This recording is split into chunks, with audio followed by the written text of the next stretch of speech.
How to fix this device cannot start code 10 error with Wi-Fi and other drivers. So if you want to fix this device cannot start code 10 error and with Wi-Fi and other devices, then what you need to do is first you just need to simply open up your services, search for services and then just click on it. Once you click on it, now here you will have a service of Windows Audio. Right click on it and then go with the properties section. Under properties, go with the startup type, select automatic, and then make sure to start the service. So if it is stopped, then you just need to simply go and start. And once you started, then you can go with apply and OK. Once you're done with it, your problem might be fixed. If that does fix your problem, then you need to search for Registry Editor and click on yes. Once you click on Registry Editor and click on yes, then it will take you to this kind of interface. So make sure to go with the address, which is computer, HK local machine, system, current control set.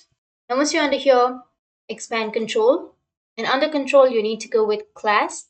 Now under class, you need to go with edit, which is on the top right, and then go with find.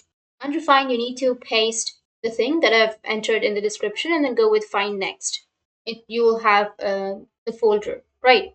And here on the right side, you will have UpperFilters option. So you just need to simply go with the file and you need to delete it. You just need to simply right click on it and then go with delete. Once you've deleted, then you just need to simply go and restart, and after restarting, your problem might be fixed. If that still doesn't fix your problem, then you need to right click on your Windows and go with the device manager. Under device manager, go with the device in which you're facing the problem. For example, if you're facing with the network adapters, you need to expand your network adapters and then click on the driver that's facing the problem and go with properties and go with driver and then update your driver. Once you update it, then your problem might be fixed. But if that doesn't fix your problem, you just need to simply go with uninstall device. Once you've uninstalled your device, you need to restart your device. And once you've restarted, then it automatically install the new drivers and your problem will be fixed. So that's it. And if you have any questions, feel free to comment below. Thanks for watching.